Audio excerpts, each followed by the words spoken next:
TN Prathapan മാധ്യമങ്ങൾ കടന്നു അതിലേക്ക്. ആണ് തൃശ്ശൂർ ശ്രദ്ധാകേന്ദ്രമായി മാറി. അത് പോസിറ്റീവായിട്ടാണ് ഞങ്ങൾ എടുത്തത്, ഭയങ്കര പോസിറ്റീവായിട്ട് എടുത്തിരിക്കുന്നത്. പ്രധാനമന്ത്രിയുടെ വരവൊക്കെ അതേ പോസിറ്റീവായിട്ടുള്ള തന്നെയാണ് BJP എടുത്തിരിക്കുന്നത്. പ്രധാനമന്ത്രിയുടെ തൃശ്ശൂരിലേക്കുള്ള വരവിനെ സ്വാഗതം ചെയ്യാണ്. പ്രധാനമന്ത്രി ഇനിയും തൃശ്ശൂരിലേക്ക് വരണമെന്നാണ് ആഗ്രഹിക്കുന്നത്. തൃശ്ശൂരിൽ പ്രധാനമന്ത്രി ഇനിയും വരണം. തൃശ്ശൂരിൽ ഇങ്ങനെ വന്ന് പോയാൽ പോരാ, തൃശ്ശൂരിൽ വേണ്ടി ചില കാര്യങ്ങൾ ഞങ്ങൾ ആഗ്രഹിക്കുന്നതിന് പ്രതീക്ഷിക്കുന്നു. ഞാൻ തന്നെ പാർലമെൻറ്റിൽ വടക്കുന്നാഥ ക്ഷേത്രം, ത്രിപുര ശ്രീരാമസ്വാമി ക്ഷേത്രം, ഇരിങ്ങാലക്കുട കൂടൽമാണിക്യ ക്ഷേത്രം, ഈ 3 ക്ഷേത്രങ്ങളെ പ്രസാദ് പദ്ധതിയിൽ ഉൾപ്പെടുത്താൻ വേണ്ടി ആവശ്യപ്പെട്ടിട്ടുണ്ടായിരുന്നു. Guruvayur railway station, pilgrim railway സ്റ്റേഷൻ്റെ സ്റ്റാറ്റസ് വേണമെന്ന് പാർലമെൻറ്റിൽ ആവശ്യപ്പെട്ടിട്ടുണ്ടെങ്കിൽ പ്രധാനമന്ത്രിക്കും നേരിട്ട് കത്ത് കൊടുത്തിട്ടുള്ളതാണ്. അല്ല, അത് തൃശ്ശൂരിൽ LDF-ൻ്റെതായ ഒരു അടിത്തറയുണ്ട്. തൃശ്ശൂർ അത് സത്യം. VD സതീശൻ പ്രതിപക്ഷം എന്നത് പറഞ്ഞതാണ് അതിനകത്ത് ശരി. തൃശ്ശൂരിൽ സ്വാഭാവികമായും ഒരു ആവേശമുണ്ടായിട്ടുണ്ട്. അത് എല്ലാവർക്കും അറിയാം. സാധാരണ നിർജീവമാകാ എന്നല്ല ചെയ്യുന്നത്. പാർട്ടി മറ്റു പേരുകൾ പരിഗണിക്കുന്നു എന്നുള്ള റൂമർ ഇറങ്ങിയിട്ടുണ്ട്. പ്രത്യേകിച്ചും അയ്യോ, എനിക്കറിഞ്ഞുകൂടാ. എൻ്റെ അടുത്ത് ഇതുവരെ അങ്ങനെ ഒരു സൂചന പാർട്ടി നേതൃത്വമോ പാർട്ടി പ്രവർത്തകരോ നൽകിയിട്ടില്ല. പാർട്ടി എന്ത് പറഞ്ഞാലും അത് ഞാൻ അനുസരിക്കും.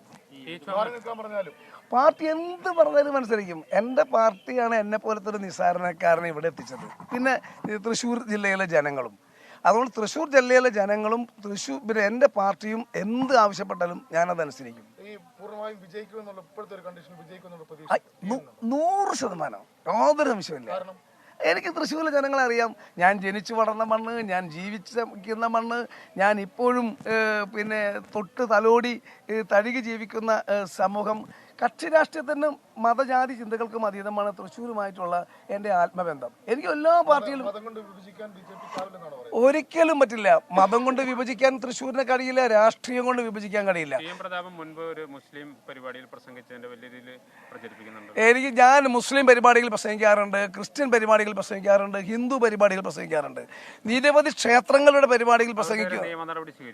ഞാൻ ക്ഷേത്രങ്ങളുടെ പരിപാടി പ്രസംഗിക്കാറുണ്ട്, ഭഗവത്ഗീതയെ കുറിച്ച് മനോഹരമായി സംസാരിക്കും, അതോടൊപ്പം തന്നെ ഖുർആനെ കുറിച്ചും ബൈബിളിനെ കുറിച്ചും സംസാരിക്കും. കഴിഞ്ഞ ദിവസം തട്ടിൽ പിതാവിന്റെ സ്വീകരണത്തിൽ ഞാൻ ബൈബിൾ കോട്ട് ചെയ്തിട്ടാണ് പ്രസംഗിച്ചത്. ഈ സോഷ്യൽ മീഡിയയിൽ ചില ആളുകൾ ചില വ്യാജ പ്രൊഫൈലുകൾ ഉണ്ടാക്കിയിട്ടും അതേപോലെ നിലവിലുള്ള ചില സോഷ്യൽ മീഡിയ പ്രൊഫൈലുകളെ വ്യാജ രീതിയിൽ സൃഷ്ടിച്ചിട്ടും അങ്ങനെ സമൂഹ മാധ്യമങ്ങളിലൂടെ ആരെങ്കിലും അപകീർത്തിപ്പെടുത്താനോ ഇകഴ്ത്താനോ ആര് ശ്രമിച്ചാലും അത് നേരെ റിവേഴ്സ് എഫക്റ്റ് ഉണ്ടാവും. കേരളമാണത്. ചുവരെഴുത്ത് എഴുതിയ ആളുകളോട് അത് മായ്ക്കാൻ ആവശ്യപ്പെടും. അന്ന് മായ്പിച്ചു. ഇത് പാർട്ടി പ്രവർത്തകരുടെ പേരിൽ ഒരു കാരണവശാലും നടപടി എടുക്കാൻ പറയാം. അവർക്ക്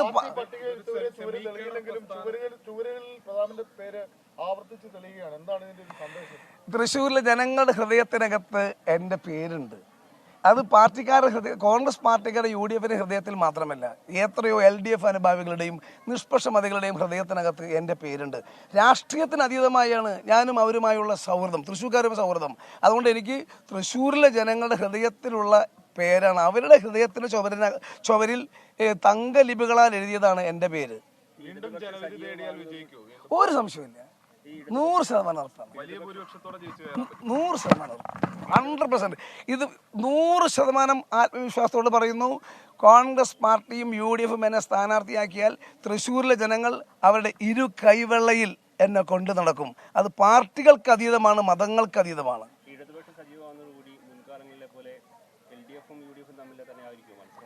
അവസാന ലാപ്പിൽ തൃശ്ശൂരിൽ LDF-ൻ്റെതായ ഒരു ബേസ് ഉണ്ട്. ആർക്കും തള്ളി കളയാൻ പറ്റത്തില്ല. കോൺഗ്രസിനും UDF-നും ബേസ് ഉണ്ട്. അയ്യോ, ഞാൻ പ്രധാനമന്ത്രിയുടെ വരവിൽ ഭയങ്കരമായി എൻജോയ് ചെയ്യുന്ന ആളാണ്. ഭയങ്കര സന്തോഷം എനിക്ക്. ഞാൻ ഇനി ആഗ്രഹിക്കുകയാണ് പ്രധാനമന്ത്രി ഒന്നുകൂടി അടിയന്തരമായി വരണം, വടക്കുന്നാഥൻ സന്ദർശിക്കണം. തേക്കിൻകാട് മൈതാനത്തിനും വടക്കുന്നാഥിനും വേണ്ടി ഞാൻ 50 കോടി രൂപയുടെ ഒരു പ്രോജക്റ്റ് സെൻട്രൽ ഗവൺമെൻറ്റിലെ സാംസ്കാരിക വകുപ്പിൻ്റെ കയ്യിൽ കൊടുത്തിട്ടുണ്ട്. ഞാൻ അത് പ്രതീക്ഷിക്കുകയാണ്. പ്രധാനമന്ത്രിയല്ലേ, ഇന്ത്യയുടെ പ്രധാനമന്ത്രിയല്ലേ, ഇന്ത്യയുടെ പ്രധാനമന്ത്രി തൃശ്ശൂർ വരുന്നതിൽ TN പ്രതാപൻ തൃശ്ശൂരിൽ മാധ്യമങ്ങളെ കാണുകയായിരുന്നു. വീണ്ടും ചുവരെഴുത്ത് വരുന്ന സാഹചര്യത്തിലാണ് പ്രതികരണവുമായി പ്രതാപൻ വന്നത്. ചുവരെഴുതിയവർക്കെതിരെ നടപടി വേണ്ട എന്നാണ് പ്രതാപൻ പറയുന്നത്.